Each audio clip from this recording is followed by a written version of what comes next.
જય સદગુરુદેવ. માનવ મહિમા ભાગ 147.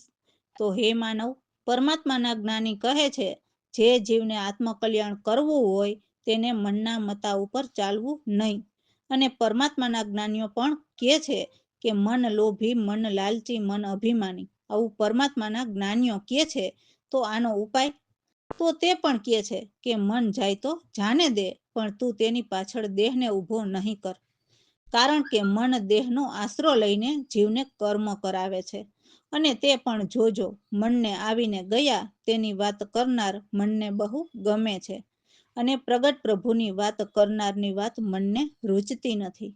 અને આંધળા અને અનુમાની અને શાસ્ત્રો આધારે વાત કરનાર ભલે તમારી સાથે કપટ તે આંધળો કરતો હોય તો પણ કપટી મન તેમાં ખુશ હોય છે. તો મન કપટી અને આંધળો વાત કરનાર પણ અઠે ગઠે વાત કરનાર પણ કપટી. એટલે કપટી કપટીને મળે એટલે આનંદ ભયો. તો આમાં આત્મકલ્યાણની વાત જ ક્યાં રહી? તો મેળા મંડપમાં શું ચાલે છે? તો મનનો આનંદ જ ચાલે છે ને. મનને મારીને મેંદો કરવાની કે અવિનાશી પ્રગટ પ્રભુને નજરે નિરખી પિંડ પરખીને આનંદ સ્વરૂપ હે જીવ તું બની જા. તો આવી વાત તો આંધળો કરે નહીં. અને તેવા બની બેઠેલા આંધળા સદગુરુ અને કહેવાતા જીવના મોક્ષદાતારો પણ પ્રગટ પ્રભુને ગોતવા મોકલે તો હે જીવ આંધળો સદગુરુ મોક્ષદાતાર ક્યારેય હોય જ નહીં. પ્રથમ તો તેને તે જ ખબર નથી હોતી કે જીવને અવતારી દેહધારીના ધર્મમાંથી મુક્ત કરવાનો છે. જોજો, મુક્તિનો દાતાર અવતારી દેહધારી દેવોની વાત લે જ નહીં. કારણ કે તેને ખબર હોય છે કે જીવને અવતારી દેહધારીના બંધનમાંથી છોડાવવાનો છે અને નિર્બધની ભક્તિ કરાવીને અમરલોકમાં લઈ જવાનો છે. મનન કરો, રામ ભરોસે. તો હવે અમારા સદગુરુની વાણી છે અને એમાં ગુરુજીના શિષ્ય કહે છે કે મને ગુરુજી વિના ન આવડે. તો શું ન આવડે? તો સુરતા ભજન. કેમ કે સદગુરુ પાક્કા અભ્યાસી હોય છે. એટલે શિષ્ય કહે છે મને ગુરુજી વિના ભજન ન આવડે. જેથી સૂતા બેસતા ઉઠતા ગુરુજીની યાદ આવે છે. ભજન પણ આવડતા નથી ને સદગુરુ પણ દર્શન આપતા નથી. તો શું કરું? તો ગુરુજીના દર્શન વિના નિત્ય રડ્યા કરીએ. મનમાં જ કહે છે કે હે ગુરુજી, તમે દર્શન આપીને ગયા, હવે પાછા ક્યારે આવશો? તો મારી સ્તુતિ ગુરુજીમાં જઈને વૈસી અને ચિત્તમાં પણ ગુરુદેવની મૂર્તિ જડાઈ ગઈ છે. જેથી મારે સવારથી સાંજ તમારું જ સ્મરણ રહે. મન બુદ્ધિ ચિત્ત પણ ગુરુજીને ત્યાં ગયા. આ ખોડિયું ખાલી અહીં છે. મને રાત દિવસ ચેન નથી પડતા. હું તો સાવ બેકાર થઈ ગયો છું. હું કેમ કરીને ધીરજ ધરું? હે પ્રભુ, તમારા દર્શન વિના એમ કાંઈ મારું મન થોડું માને? હે ગુરુજી, તમારા આવવાના હું તો સુકન મનાવું છું. હે પ્રભુ દીનદયાળ પ્રભુજી, હવે તો મારી અરજ સાંભળવા હવે તો મારે ગામ આવો. તમે આવો હે ગુરુદેવ પ્રવીણરામ.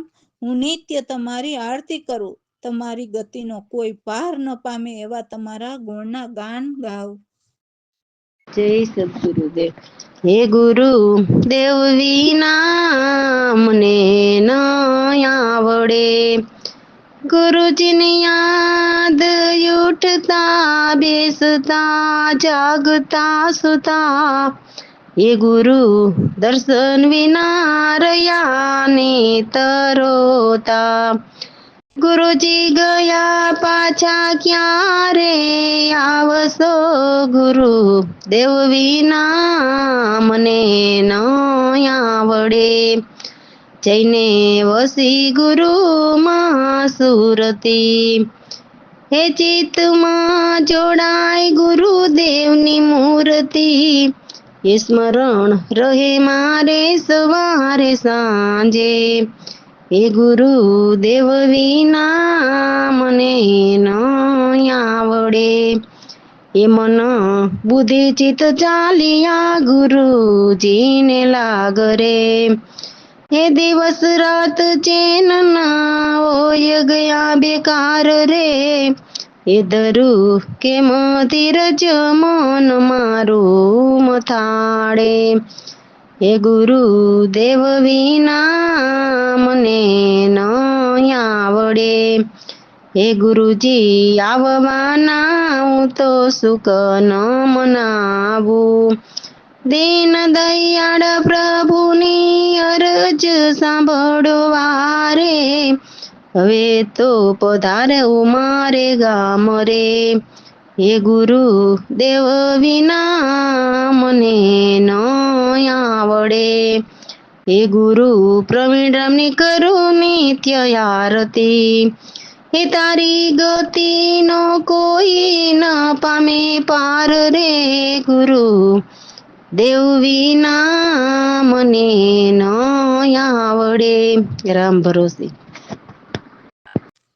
તો અમારા સદગુરુ કહે છે કે હે મારા ભાઈ, હું તમને સુસમજ બતાવું. પણ જે પણ પરમાત્માના જ્ઞાની સંતો થયા એ કહે છે કે પહેલા તો સત્ય જ્ઞાની સદગુરુ કરવા પડે, પછી સદગુરુનો સાર લ્યો. તું માને છે કે આ મારું, પણ હે માનવ, આ દેહ પણ તારો નથી, એ પણ પંચતંતુ આકારીના આકાર છે. તો હે માનવ, હાથ, પગ, શિર, ઉદર, આંગળીઓ એ બધા જ ભાગ દેહનો જ વિસ્તાર છે. તું સદા નિરાકાર છો. જડ વસ્તુ છે એ સર્વના તું જ દ્રષ્ટા એટલે જાણનાર છો. આદિ અંતમાં તું જ એક સાર છો. તું જન્મ મરણમાં ન આવે, કેમ કે તું અવતાર તો લેતો નથી. છતાં નામ રૂપ ગુણ એ સર્વ તારા જ આધાર છે. સતચિત આનંદ રૂપ એ તારા અખંડ અજાત અપાર છે. સદગુરુ પ્રવીણરામ અચલ અવિનાશી તો દાસલાલ કીએ એ જ ખુદ આપણા રામ છે. જય સદગુરુદેવ. સુન સમાજ બતાવું ભાઈ, સહુ સંત કેતા આવ્યા, લિયો સદગુરુજીનો સાર. સુન સમાજ બતાવું ભાઈ, તું માને મારો યા દેહ નહીં તારો, એ પાંચ તંતુ ના આકાર. અંગ આકાર કહું નહીં તારા, તું સદાય નિરાકાર. સુન સમજ બતાવું ભાઈ, હાથ પગ શિર ઉદર અંગુલિયા, સર્વ દેહનો વિસ્તાર. જડ વસ્તુ સર્વના તું દ્રષ્ટા, આદિ અંતમાં એક સાર.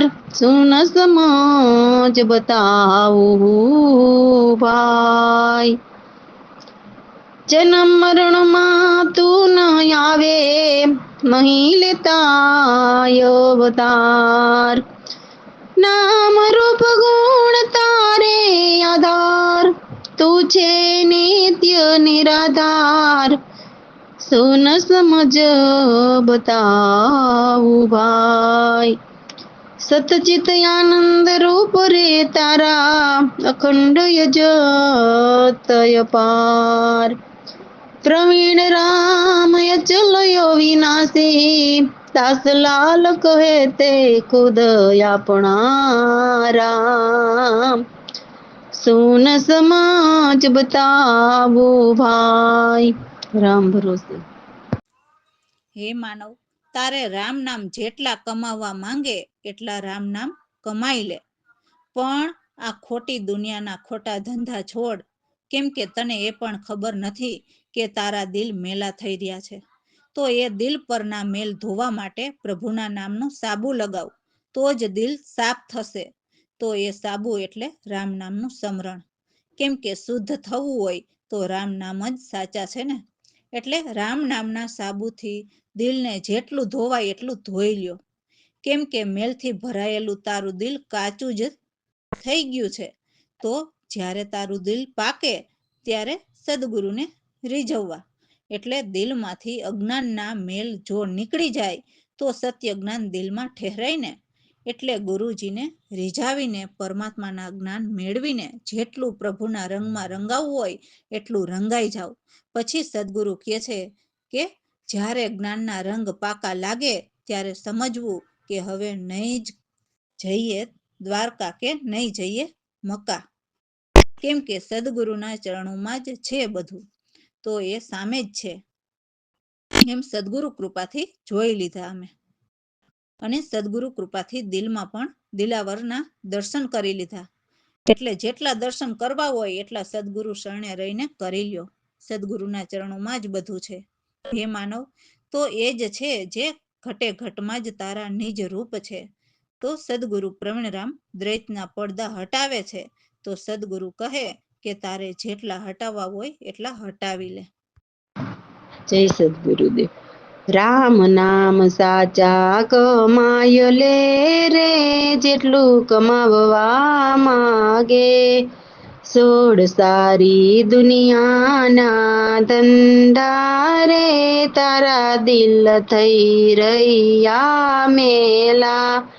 લગાવરી નામનો સાબુ રે, ધોઈલે જેટલું ધોવાય તેટલું. રામ નામ સાચા કમાય લે રે, જેટલું કમાવવા માગે તે. જ્યારે પાકે દિલ તારું રે, ત્યારે સદગુરુ રીઝવવા. રંગે તને એના રંગ મારે, રંગાઈ જા જેટલું રંગાવું હોય તેટલું. રામ નામ સાચા કમાય લે રે, જેટલું કમાવવા માગે તે. લાગે જ્યારે જ્ઞાન રંગ પાકા રે, નચાવે દ્વારિકા મોકા. દિલમાં દિલવરના દર્શન રે, કરી લે જેટલા કરાવવા હોય એટલા.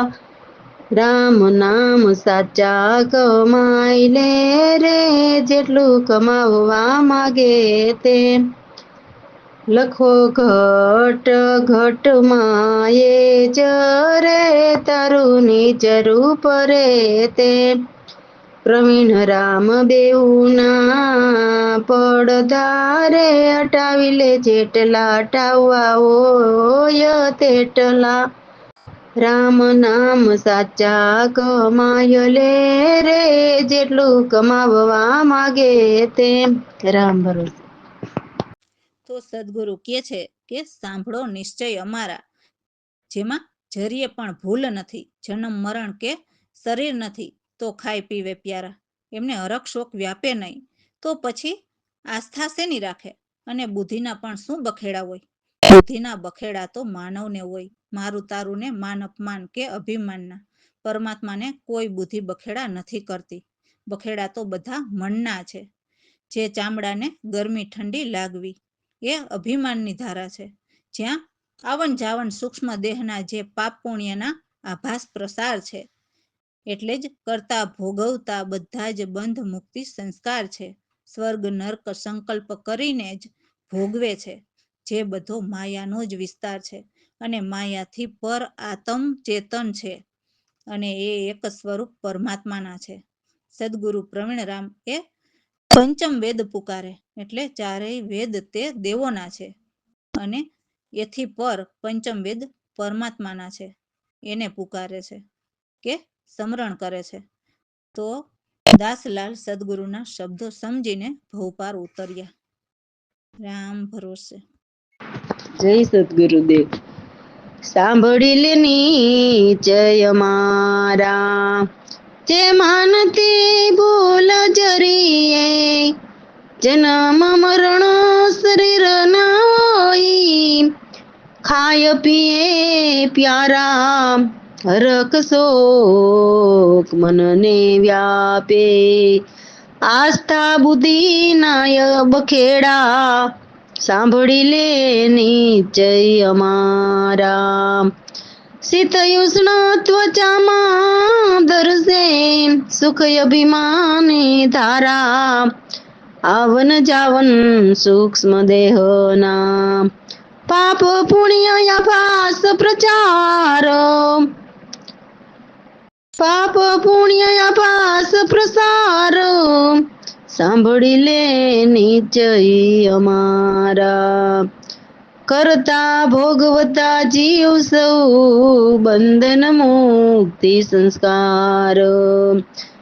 સ્વર્ગ નર્ક સંકલ્પ કરી ભાસે માયા સૌ વિસ્તાર. સાંભળી લે નિશ્ચય અમારા. માયાની પર જો આત્મ ચેતન એ સ્વરૂપ અમારા. પ્રવીણ રામે પંચમ વેદ પુકારે દાસલાલ સમજી ઉતરિયા ભવ પાર. સાંભળી લે નિશ્ચય અમારા. રામ ભરોસે.